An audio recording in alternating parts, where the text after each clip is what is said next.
प्रश्नोत्तर सत्संग माध्यम से आज का प्रश्न आया है अरविंद जी मुंबई से। उनका प्रश्न है वासनाओं से कर्म उत्पन्न होते हैं या कर्म से वासना उत्पन्न होते हैं।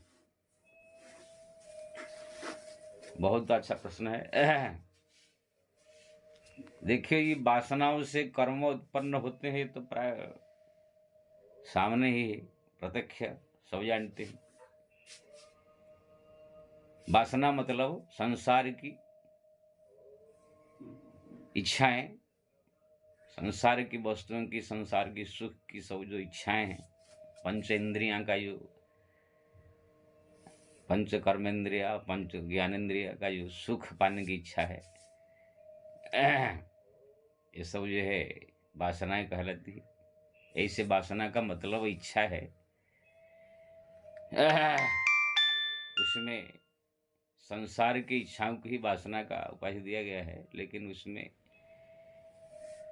भगवान के प्रति जो भक्ति, भगवान की प्राप्ति करने की जो इच्छा है, वो भी इच्छा के अंदर ही आता है। फिर भी उसको वासना नहीं कहा गया है। वो इच्छा को जो है कल्याणकारी इच्छा ही माना जाता है, भगवान की प्राप्ति के लिए जो भजन किए। तो ये जो जितने संसार की सुख की जो है इच्छाएं हैं, इसको वासनाएं कहा जाता है। ये सब जिसका जितना बढ़ेगा उसको इतना कर्म करना पड़ेगा। जैसे कि इसकी इच्छा है कि मैं शादी करूं, ब्याह करूं, संसार का सुख लूं, पत्नी सहित संबंध करके, अगर काम वासना उनकी उत्पन्न हुई तो फिर शादी करना पड़ेगा। फिर शादी करने के बाद फिर बाल बच्चे होंगे, बाल बच्चे होने के बाद फिर उनको पढ़ाना लिखाना, फिर उनका शादी ब्याह करना, उनको नौकरी चाकरी लगानी, बड़ी बड़ी जिम्मेवारी आपकी बढ़ जाएगा। कर्म आपके मन में इच्छा है कि मैं करोड़पति हो जाऊँ, अरबपति हो जाऊँ, बड़ा धनी हो जाऊँ, तो आपको बहुत सारे उद्योग, बहुत सारे बिजनेस ये सब करना होगा। आपके मन में इच्छा है मैं बहुत बड़ा नेता बनूं, प्रधानमंत्री बनूं, तो आपको बहुत सारे जो है लोगों के साथ मिल करके बड़े बड़े सामाजिक कार्य करना होगा, लोगों के नज़र में एक अच्छा इंसान बनना होगा, उसके बाद चुनाव लड़ना होगा। ये बड़ी बवाल से। शराब पीने की आपके मन में अगर इच्छा होगा, शराब पी मौज मस्ती करूं, तो आप वो कैसे लत लग जाएगा। फिर उसके लिए आपको बहुत सारे पैसा की जरूरत है, फिर उससे मांगना पड़ेगा, उससे मांगना पड़ेगा, नहीं तो जाकर कहीं चोरी करना पड़ेगा। अगर अपने पास है तो घर द्वार जमीन तक लोग बेच करके शराब पी जाते हैं। तो ये संसार की जितने भी सुख के लिए जो इच्छाएं हैं, उसकी वासनाएं कहते हैं, ये अगर प्रबल है तो आपको कर्म मजबूर कराएगा। कुछ ना कुछ कर्म करके सब उस वासना की पूर्ति के लिए कोशिश करना पड़ेगा। लेकिन अगर किसी का वासनाएं कम है, इच्छाएं कम है, संसार की सुख की इच्छाएं कम है, जैसे हमारे साधु संत महात्मा ऋषि जो ज्ञानी या साधना करने वाले भक्त है, संसार में भी बहुत सारे ऐसे भक्त संसार में नाम जप करते हैं, भक्ति करते हैं, उनके भी संसार की सब इच्छाएं खत्म हो गई है। केवल भगवत प्राप्ति करना, भगवान का दर्शन करना, भगवान का नाम लेना ही मुख्य लक्ष्य रह गया है संसार की। और हर एक खाने की, पीने की, देखने की, सुनने की इच्छा खत्म हो गई है। तो वो लोग का जो है कर्म एकदम कम हो जाते हैं। क्यों ना, संसारिक कर्म कुछ नहीं रहता, केवल एक ही कर्म रहता है, भगवान का भजन करना। ऐसे भगवान का भजन करना भी कर्म है, लेकिन एक कर्म भक्ति कर्म में आता है। इसका कोई संसार से मतलब नहीं, ये भगवान का प्राप्ति कराता है। इसलिए जो भक्ति में डूबा हुआ है, वैराग्य है पूरा वैराग्य मन में, उनका कर्म प्राय बहुत कम है, नहीं के बराबर होता है। थोड़ा मोटा खाली जीवन चर्या के लिए ही वो लोग जीते हैं। इसलिए वासना जितना बढ़ेगा इतना आपके कर्म बढ़ेगी, इतना आप फंसेंगे संसार में, जाएंगे मोह माया में, इतने सारे दौड़ धूप करना पड़ेगा, इतना सब बवाल पालना पड़ेगा।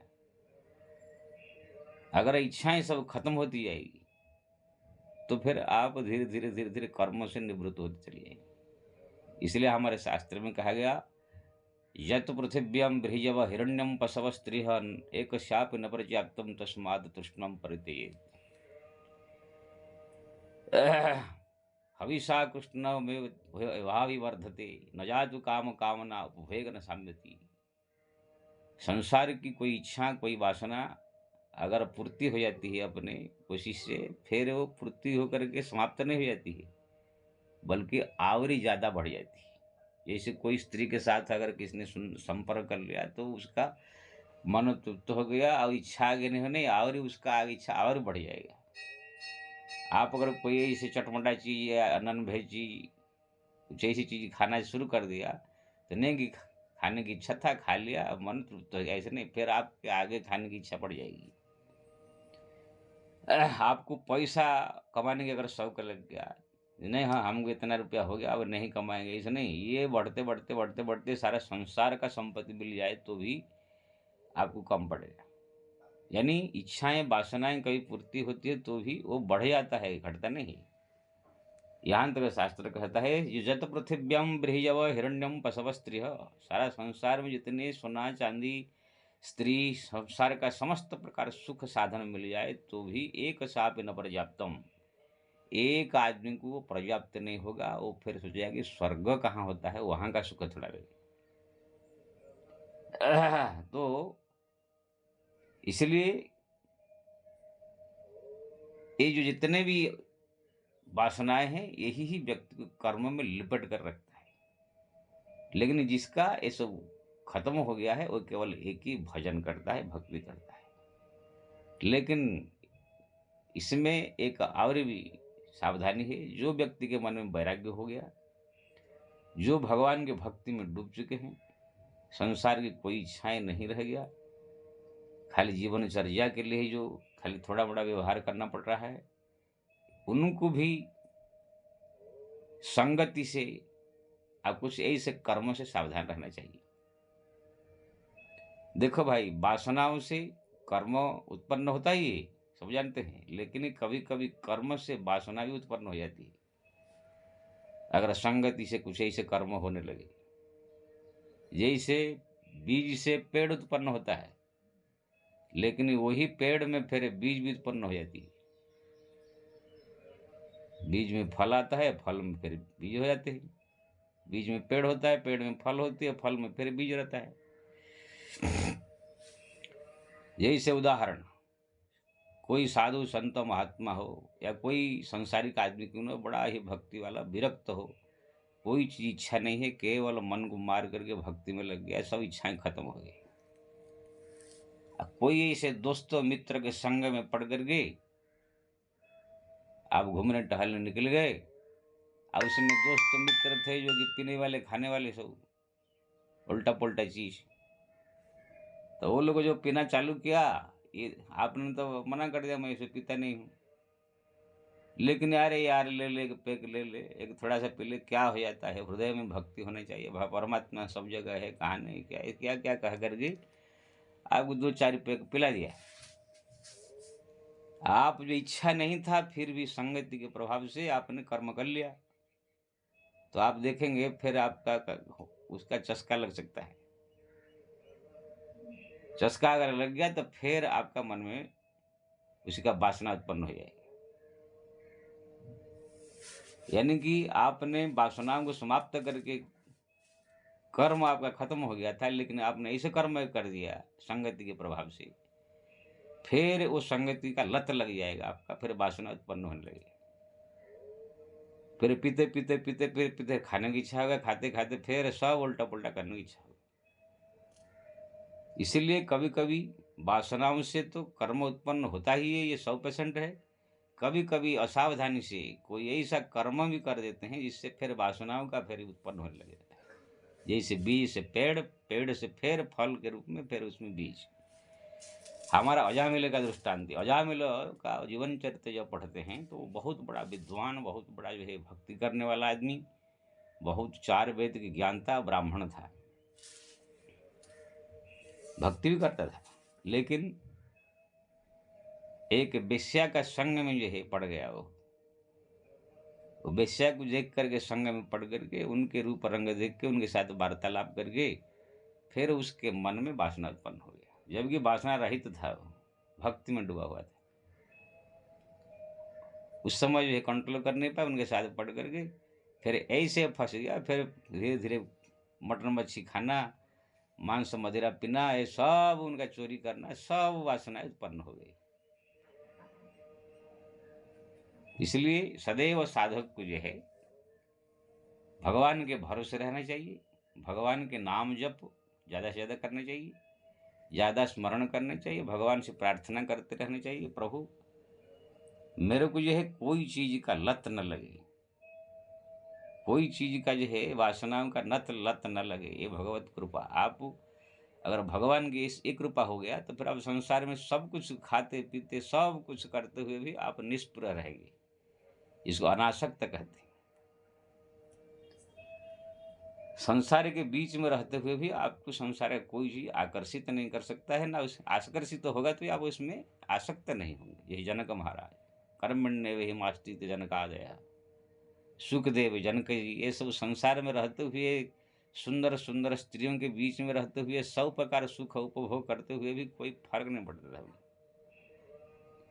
कोई चीज खा लेंगे, पी लेंगे, देख लेंगे, सुन लेंगे, तो भी उनको उससे निष्प्रह ही रहते थे। तो कहने का मतलब कि वासनाओं से तो बहुत सारे कर्म उत्पन्न होते ही है, लेकिन वासना इसका समाप्त हो चुका है, उसको भी ऐसे संगति, कुछ ऐसे कर्म से बचना चाहिए जिससे कि वासना का झड़ न लग जाए। अब इसके लिए भगवान का नाम जप चाहिए। जो वासना जिसका समाप्त हो गए हैं, ज़्यादा से ज़्यादा हरि नाम जप, ज़्यादा से ज़्यादा हरि स्मरण। अब सबसे बड़ा चीज़ भगवान से प्रार्थना, हे प्रभु ये मोह माया संसार है, मेरा कोई ठिकाना नहीं है, कब गिर जाऊं, कब क्या हो जाऊं। इसलिए कभी अगर मेरे को ऐसे लगे कि मैं वासनाओं का गुलाम हो गया हूं और मोह माया ज़्यादा बढ़ रहा है, तो कृपा करके मेरे ऊपर जो है दया कीजिएगा, ये वासनाओं से हटा करके अपने शरण में रखिएगा। इसे प्रार्थना करते रहने का। अब भगवान तो कृपालु दयालु, वो ऐसे ही लोगों भक्तों की भी वासनाएं दूर कर देते हैं, कोई ना कोई संजोग करा देते हैं, फिर जो प्रार्थना करेगा तो बात ही अलग है। अजामिल को ये है संतों का उनके दर पर आना, उनके पुत्र का नाम नारायण रखने का कहना, ये सब क्या है? भगवान की कृपा थी। बिना भगवान जानते थे कि ये मेरा परम भक्त था पहले, लेकिन किसी कारणवश संयोगवश जो है संगतिवश बिगड़ गया। इसलिए भगवान ने जो है उसको संतों को भेज करके उनके पुत्र का नाम नारायण रखने को कहा, और उसने जो है नारायण नारायण जपते जपते मुक्त हुआ। तो ये भगवान की कृपा है। कोई भक्त अगर किसी कारणवश मोह माया फंस जाता है, भगवान को भूल जाता है, तो भगवान उसको भूलते नहीं, कोई ना कोई एक लीला करके उसको फिर अपनी शरण में ले आते। तो इससे हम लोग को जो है, आप जो पूछा था कि वासनाओं से कर्म या कर्म से वासना उत्पन्न, तो वासनाओं से ही कर्म ज़्यादा उत्पन्न होते हैं, सर्वविदित है। लेकिन वासना जिसका समाप्त हो चुका है, उनको कुछ ऐसे कर्म से सावधान रहना चाहिए, शराब पीना आदि आदि, मटन मच्छी खाना आदि, बहुत सारे ऐसे कर्म है जिसको एक बार कर लेने के बाद फिर मन उसकी ओर और करने की इच्छा ही होता है। ऐसे कुछ कर्म से बच कर रहना चाहिए, संगति से बच कर रहना चाहिए, नहीं तो फिर वही थोड़ा सा कर्म फिर आपका वासनाओं का झड़ी लगा देगा। जय श्री राम।